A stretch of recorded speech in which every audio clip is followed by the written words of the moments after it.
तो चलिए हम लोग अब पढ़ेंगे लेसन नंबर 2 का 3rd पैराग्राफ। बहुकालम पाटलिपुत्रस्य प्राचीना सरस्वती परंपरा प्रावर्तत। बहुत समय तक पाटलिपुत्र की प्राचीन अर्थात पुरानी शिक्षा परंपरा प्रावर्तत मतलब थी, हुई। इति राजशेखर, ऐसा राजशेखर ने स्व काव्य मीमांसा नाम के अपने काव्य मीमांसा नामक कवि शिक्षा प्रमुखे ग्रंथे, कवि ने प्रमुख शिक्षा ग्रंथ में सादरम स्मरति, आदर के साथ याद किया है। अर्थात तुम कह सकते हो कि राजशेखर ने अपने काव्य मीमांसा नामक प्रमुख ग्रंथ में पाटलिपुत्र को आदर के साथ याद किया है। जिसे पढ़ने नहीं आता है या संधि विच्छेद करने, वो सब गौर से देखोगे। इसमें 7 कवि का नाम दिया है अगला श्लोक में। अत्रोपवर्ष, अत्रोपवर्ष में संधि विच्छेद करेंगे तो क्या होगा? अत्र जोड़ उपवर्ष, जैसे सूर्य जोड़ उदय बराबर सूर्योदय, अजोड़ से ओ बनता है। यहाँ अत्र जोड़ उपवर्ष तो हो गया अत्रोपवर्ष। तो पहला नाम क्या आ गया? उपवर्ष। अत्र माने यहाँ, यहाँ कहाँ? मुजफ्फरपुर में, पाटलिपुत्र में। ध्यान रखना, यहाँ कहेंगे जब, ये नहीं कि अब हम पढ़ रहे हैं मुजफ्फरपुर से तो कह देंगे मुजफ्फरपुर में। तो ये पाठ का नाम है पाटलिपुत्र वैभवम। तो यहाँ मतलब पटना में, पाटलिपुत्र में कौन कौन कवि हुए थे? तो उपवर्ष। दूसरा दिया है वर्षावीह। दूसरा मतलब यहाँ एक और, ई मतलब होता है इस संसार में, ई का मतलब ही यहाँ। तो वैसे ही यहाँ कौन हुए? तो वर्ष। पहला कवि का नाम दिया उपवर्ष और दूसरा का नाम दिया वर्ष। तो दोनों नाम अलग अलग हुआ, एक उपवर्ष है और दूसरा सीधे वर्ष है। तीसरा दिया है पाणिनि। पाणिनि, पाणिनि मतलब नाम है, ये तीसरा कवि है। चौथा दिया पिंगल।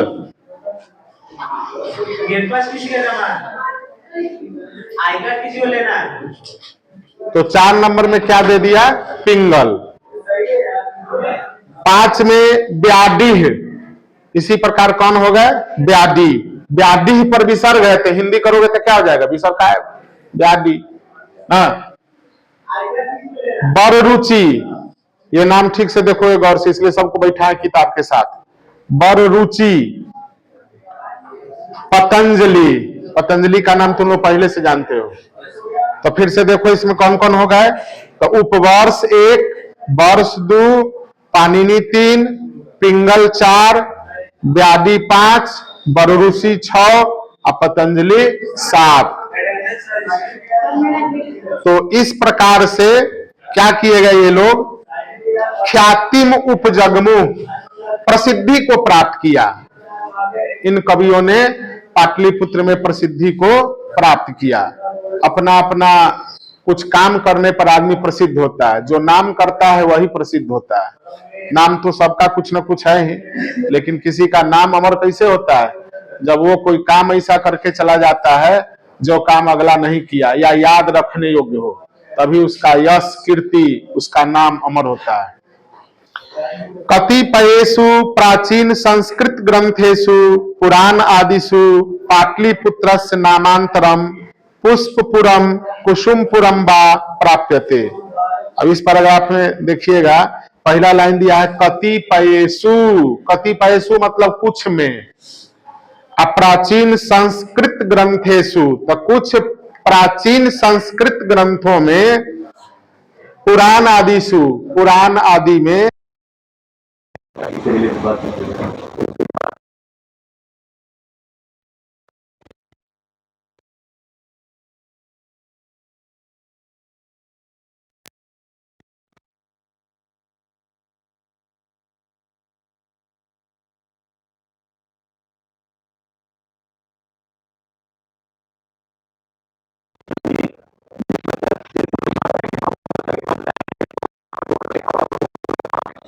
वैसा एरिया एटीट्यूड है।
तो